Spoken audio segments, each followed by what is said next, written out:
So after you get your bibs, if you're running the 5K, which we ran the 5K, it's time to go to bed. It's time to go to bed. It's not time to go to bed for me. What was I doing that night? You went to go see a movie. That's what I did. I went to see a movie because you were up late. I was putting our costumes. Still making costumes at 9 o'clock at night the night before the race. I went to a movie that night because No Guilt Fangirl, that's what I do is I see movies and I write up parent reviews. So this was going to be a big movie. It was Cocaine Bear. Like I had to go see it because I knew the parents that weekend. Sure. Listen, I had to go see it.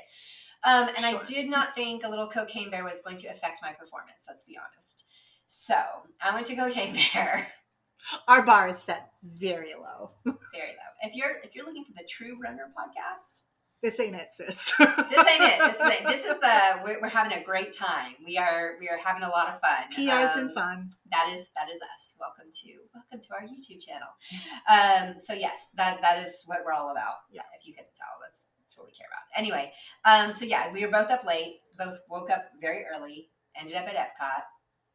One big thing, and I think this gets glossed over. So again, this is if you are brand new, if you are new to runDisney and you are curious about these races, you need to be aware that before any of these Walt Disney World races, you are going to cover at least a mile, if not a mile and a half to 2 miles, depending on the race, before you start your race. Mm-hmm. From the parking lot or the bus stop, wherever you get dropped off, you have to walk all the way into Epcot, just like you're going to ride Guardians of the Galaxy Cosmic Rewind that day, because that's the only ride that you really need to go do there. Also there. You're going to walk through like you're just going to the front entrance, and then circle all the way back to the parking lot that you just left. You just left. Like except further out. Except farther. Yes. Yeah. So that's just a heads up, is that you are going to do that. You're going to do more than those 3 miles when you're running your 5K. You're going to do more than those 6 miles when you're doing your 10K. Where they get you is on the half marathon, though. That's where they really get you. Yeah. I saw somebody's map in their Garmin, screenshot or whatever, and I think it was over 2.25 miles from parking, walking in, being in the reunion area, waiting for the crowds to open. Mm-hmm. And then the crowds are actually for the half marathon are out, like they're out on the highway somewhere, y'all. They're like, what street is that? It's, you know what it is. I think it's Epcot World Center Drive. Yes, like World Center Drive is what it is. Okay. It's on World Center Drive. So you have to walk like through the back way to get out to get into your corral, and also depending on how the corrals are set up, like you might have to walk up and then walk back down to get back into it. Anyway, it's been a while. It's like 2+ miles. It can be an extra 2 miles. So just as a heads up, you think you're only doing a half marathon. No, girl. It's going to be like 15. Over 15. The good news is it's not timed, so you can take your time walking in, which is what I do. You certainly can. But it's extra time on your legs. It's extra time that you just need to be aware about. The other heads up for any of these crowds, we suggest that you get to your corral early. Yes. Just get in there. Like, don't mess around with it. Just go ahead, do your potty breaks, take your pictures, then go ahead and get in your corral. You will also be waiting for at least an hour inside your corral. Mm-hmm. Some people don't like that, and like their legs get cold, or they get tired, or they just have this good 2.5 mile warm up, and then they have to stand around in the corrals for like an extra hour. These are all just warnings we wanted to throw out at you. This happens at Princess, but it really does happen at all of the runDisney Walt Disney World races. It does. Disneyland's a different animal. We can go into more detail on that at another time, but I almost feel like we just need to wait until we experience that race again, because we don't know what it's going to look like yet, right? Yes. I mean, if you're curious now, we've done a whole podcast about it. Yes. No video, so but there will be a video as we get closer and closer to that race. Yeah. But we definitely covered all of that. When we have more information about how those races are set out, then we'll cover that for sure for you, because we just don't know where the start or the end is going to be.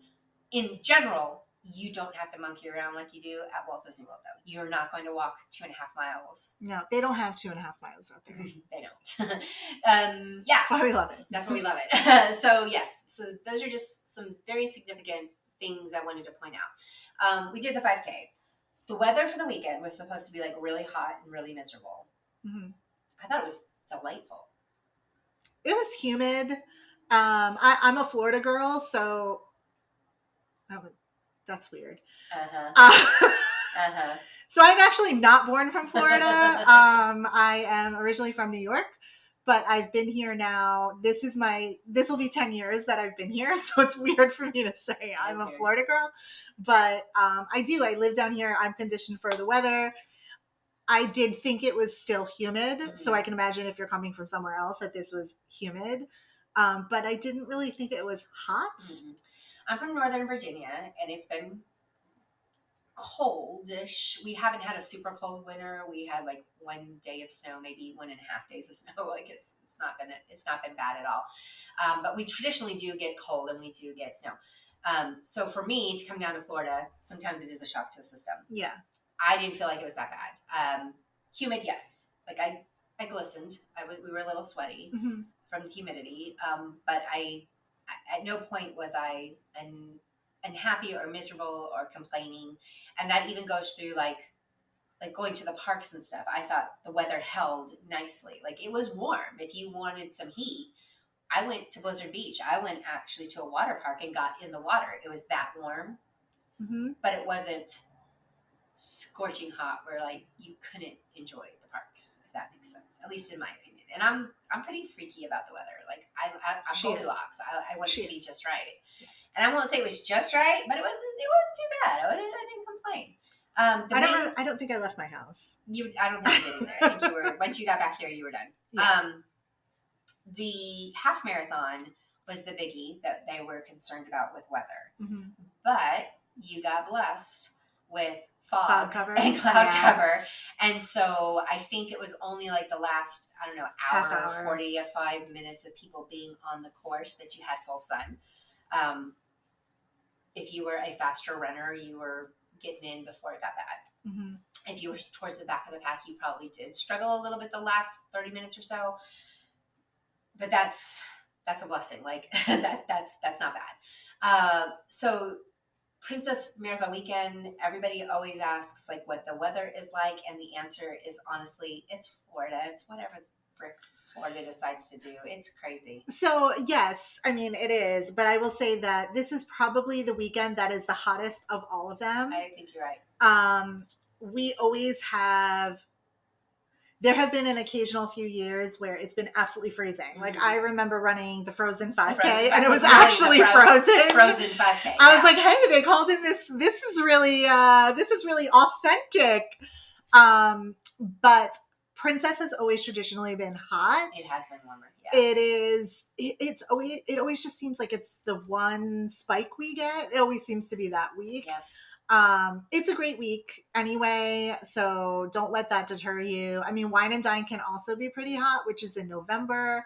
Usually with that one, it's humidity. It's usually like it's more humid. Again, that one can also swing the pendulum in any direction. And let's be honest, we had an 85-degree marathon 2 years ago in January. So you never really know what you're going to get with Florida. But I will say that usually Princess Half Marathon Weekend is warm. Yeah, I agree with that. And the indicator, and springtime. Springtime's always hot. So the indicator is that Princess shirts are short sleeve. So Wine and Dine and Marathon Weekend, they give you long sleeve shirts. Princess and Springtime, you get short sleeve shirts. So that's how you know that they are kind of always knowing that the weather is a bit more warm. Yeah, tying to the weather a little bit. Yep. So, yeah. So the weather, I think this year's weather was great. I didn't have any, like I said, I will complain about the weather a lot, but I didn't have any complaints about this one. I thought it was good. Sure. We ran the 5K, and my only complaint, and this is like just personal preference. It was over a mile before we saw a character. We have run these 5K courses in the past where they've had characters before the 1 mile mark. And what I like the reason why that appeals to me is because I'm going to skip that first character, but a lot of people won't. So I always feel that um, when they put the characters more spaced out, and so there are characters outside of that first mile, people will stop, and that like takes some of the crowd. It makes the rest of us, when we're trying to get into World Showcase, not as crowded and not as, and so it also makes the other lines, they're still long, they're still obscenely long, they're still crazy long, so long, but they're not as long as they have been when they're not putting those characters out until you make it into World Showcase. So our first character that we didn't see was in China. I think that China was the first character. It was. So the first character we saw was Mulan and Mushu, which from what I understand, depending upon where you were in the course, some of the people in front of us never saw Mulan. They only saw Mushu. Yeah. And I think even throughout the course with the different characters, some of them were switching in and out. So some people got all the characters in a group. Some people only got 2 out of 3 or 1 out of 2. So things like that. So you might hear different stories about what characters everybody got. But the first stop was Mulan and Mushu in China. I mean, gosh, you go through Mexico, you go through Norway before you get to China. Like we didn't even see a character until three countries in. So that's my personal preference. Is I like the races that 2 princesses ago, maybe it was just last year. No, it was 2 years ago, I think. They had 3 princesses lined up well before the 1 mile mark. So you got in this huge long line, but you went picture, picture, picture. Like they had 3. I know. I think Pocahontas was one. I think Merida was one. This had to be before the pandemic. No, this was the first one after the pandemic. I don't think you ran it though. Didn't it just come back last year? Yeah, so I think it was last year's. 2022. I think so. And I don't think you ran it. Oh. I feel like Princess, you ran it this year. I don't know why you ran it this year. I don't know if it was It was Jasmine. It was the Jasmine medal. I was like, because traditionally Princess isn't your jam. No, either. I hate Princess Weekend. Thank you. Yeah, so usually it's just not. Yeah. But I'm pretty sure I think it was last year's. Anyway. I did yoga last year with you. You did yoga with me. Yeah. And anyway, the first, there was 3 princesses just lined straight up, and I'm telling you, it just sucked everybody off the course. And so the rest of the course was like wide open, and the rest of the lines, there were lines, like don't get me wrong, but they just weren't what we experienced with this race. There ended up being a total of 4, 5, 6. It was, so the characters were Mulan and Mushu in China. It was Duffy in Japan. Yes. Then it was Cinderella and Prince Charming and one of the mice. I don't know whether it was Susie or Perla, but it was one of the girl mices. Mouse. Sorry. Follow me for grammar tips. Hit the subscribe button. Tiana and Prince Naveen. Yes. And Louis were in Canada. Yep. And Prince Donald, Royal Donald, yes. Knight Donald, I think I don't know. Yeah, Donald in some royal costume. Yeah, so cute. Was super cute. So that was what, 6 stops? I think so. Right? 1, 2, 3, 4, 5. That was 5 stops. So those are the 5 stops. Yes. And we stopped for 4 out of 5. Yeah, we just... we stopped for 3 out of 5. We stopped for 3 out of 5 because we blew past Duffy and we blew past Mulan because the Mulan line was like, yes. And so that Cinderella line in France was, I believe we were probably, I would know if I had started my watch, but I didn't because I'm not a great runner.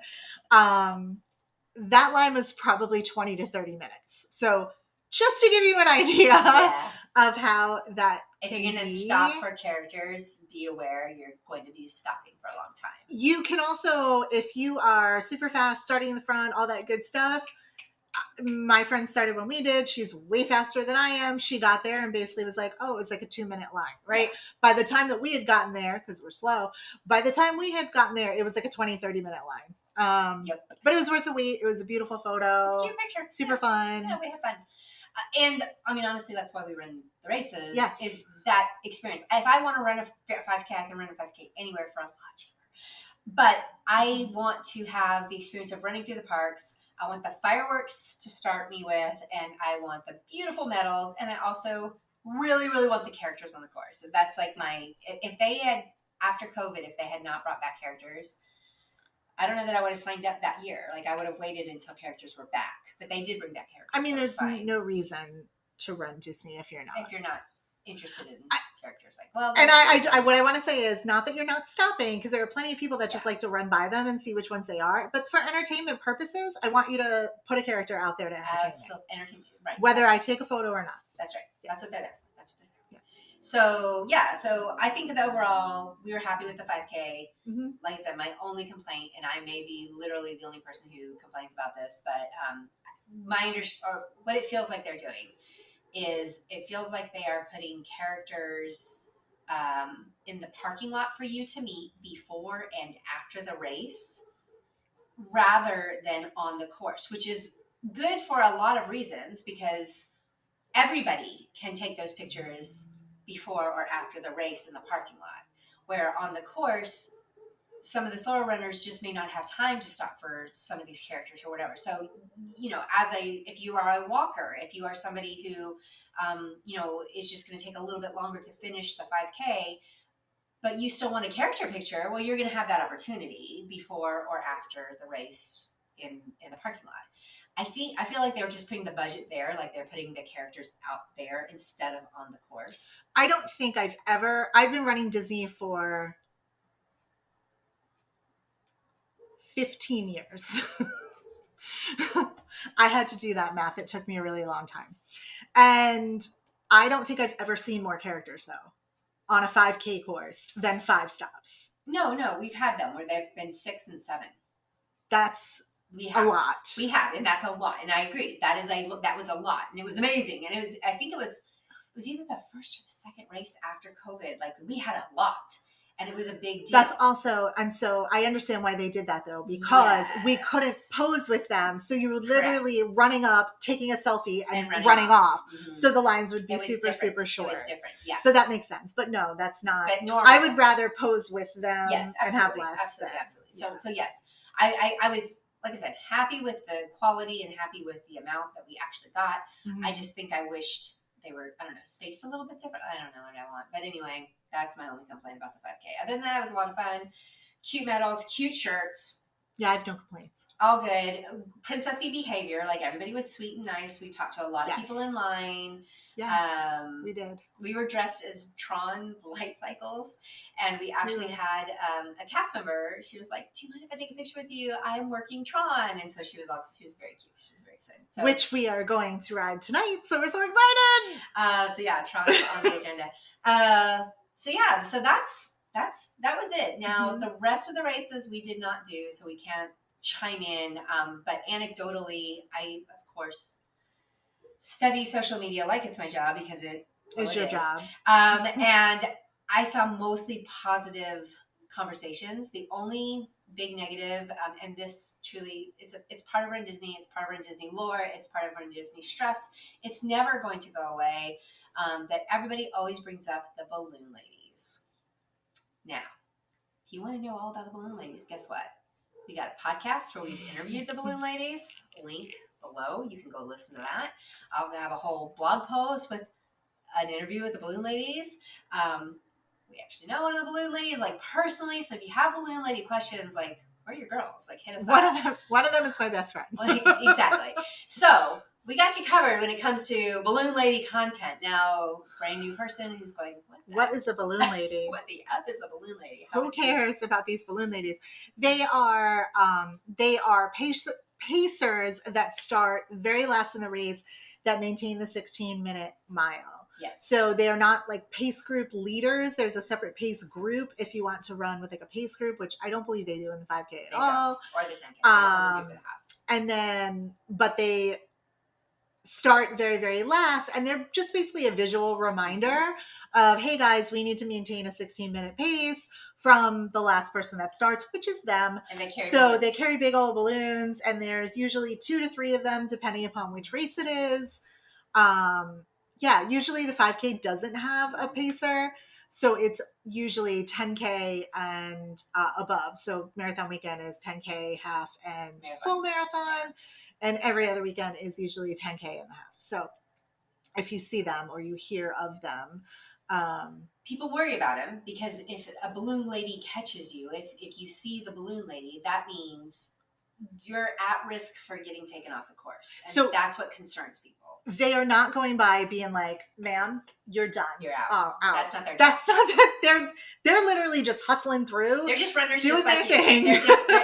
They're runners just like you. They do the Galloway method. They walk, run. Heather just has long strides, so she's just like walking at a very brisk pace. Yeah, trying to go to they mostly walk. They mostly walk. Yeah. Occasionally, they'll walk, run. They'll walk, run if they need to catch up to the right pacing and whatever. Right. But they are just literally to be there as a helper, so they're not to be feared or scared. However, be aware that they exist. Be aware that they are there to help you keep moving if you need to keep moving. Mm-hmm. But they are not the meanies. They are not the scary ones. They're actually very nice and very encouraging. The folks that will tell you it's time to pick it up or you've got to keep moving or whatever, those are going to be the bike pacers. Those are going to be the official. They're wearing runDisney shirts. They're going to basically be the ones letting you know you're a minute behind pace, you're 2 minutes behind pace. You need to catch up to that sign within 2 minutes, or we're going to have to take you off the course, that sort of thing. This is called being swept. And for whatever reason, princess runners seem to be the most anxious, the most concerned about being swept. And so this concept comes up and gets talked about a lot. Here's my spiel on it is every runner has different things they worry about or they stress out on the road, right? So if your situation is, I've trained for 14-minute miles, but I'm still concerned about the balloon ladies, you know what? That's fair. That is you. That's what you deal with. So if you need to know, you need to track them. You want to know where they are. I don't have a problem with that. Like I think you do however you need to get through your race, you do you. A lot of people will tell you, just train and you don't have to worry about balloon ladies. Listen, I think I've done 23 half marathons, 20 of them at least were at Disney with a balloon lady chasing me, and one full marathon. And there were times where I knew I was not going to be swept. There was only one time that I actually ever got passed by a balloon lady. Other than that, out of those other 20 whatever races, like I never saw them. But I did worry about them, and it was a concern of mine, and I liked to know where they were so that I also knew how long I had in the bathroom. How long, if I had a short enough line, could I jump in that line, or were they going to catch me, in 2 minutes, right? So I think it's a valid concept to know about, to learn about, to acknowledge, and to recognize. Do I think they're scary? Do I think that you need to dwell on it? Do I think, that needs to be like your number one issue with the runDisney races? No. But I think it is one of those added aspects that you just need to know about and be aware of. Like, did you ever freak out about balloon ladies, or were you always trained enough that you just weren't worried about it? No, I definitely was not trained enough to not worry about it. I mean, I've had years where I have been trained enough that I did not have to worry about it. But when I first started running, I didn't even understand. I don't even think I was on Facebook when I started running Disney. So like there wasn't really this community. There wasn't a lot of participation. There wasn't social media. There weren't ways to find things out. So I remember running my first Disneyland half. Yeah, it was my first Disneyland half that I ran. And that was like my third or fourth half marathon that I had done. And I needed to use a bathroom like before we started, and I was in the corral an hour early, and I had drank too much water, and I was like, oh my God, what am I going to do? And I was in the very last corral, and I started, and I ran to the very first bathroom, which everybody stops at. Yes, and I waited, and I was like, okay, because I got to go. And I went, and I came out, and the first thing the guy says to me is, you're 2 minutes behind pace. And I don't even think I was at mile 1 at that point. And I was like, I did not fly across this country to not finish this race. So I took off, and I spent the first 6 miles trying to catch, get to a good pace. And it was like, I kept making ground, just not stopping for photos and just okay, I'm gonna run and I'm gonna get to a spot. And every so often they would be like, now you're a minute, you're a minute behind instead of 2. Now you're 30 seconds behind instead of this. I didn't know where the cutoff was going to be, so I just kept going. And then finally they were like, you're 5 minutes ahead of pace. You're 6 minutes, right? So I knew at that point I had a little bit of buffer and I could slow down. But yeah, and I mean, there's been other races where like, I was injured or I didn't train and I struggled, or so I mean, like there is always that. I am fortunate enough that I have done enough of these that listen, I've been swept. I've taken myself off the course before. It, for me, it doesn't matter. It's not. I've already done all the things that I've set out to do. So for me, it's just about fun. And if I can make it, I make it. And if I don't, I don't. Do I train? Yes, I try. Sometimes body doesn't commit. And that's life happens. That is what it is. So yeah, that's just one thing. And again, if you want more details and more information, we got all Balloon Lady content you could ask for. So check out the podcast, check out the blog posts, and also ask questions. Where can they find us? Oh, we have a Facebook group. You can join us, and I think we have almost 2,000 other fun people just like us. It's the No Guilt Disney Facebook group. Come on over there. Everybody is really kind, and we all talk about Run Disney. We talk about our Disney trips. We play some games in there. We're just chill. A very chill group. Yeah. So if you're chill, like we're chill. Yeah. You can join us over there. Or you can email us at noguiltdisneypod@gmail.com. Do we need to change that now? We're not just the No Guilt Disney Pod anymore. We're still the No Guilt Disney Pod. We're not changing things. We're not changing. Also, it took me like a year to learn the email. I was like, "Are you kidding me, Jane? Like, I don't want to confuse you any more than you already are." So true. No, we're sticking with that. True. That's what it is. Yeah. Or you can join us each weekish to talk about Disney. Yeah. Because as Patty likes to say, it's no fun to. God, why am I messing this up? Do you see me? I want to look at my notes. I know. How long did it take me to learn that email address? But you know what I don't have? Cue cards. Just saying. It's no fun to fangirl. Run Disney Princess Half Marathon alone. Bye y'all. Oh, Lord. Yep.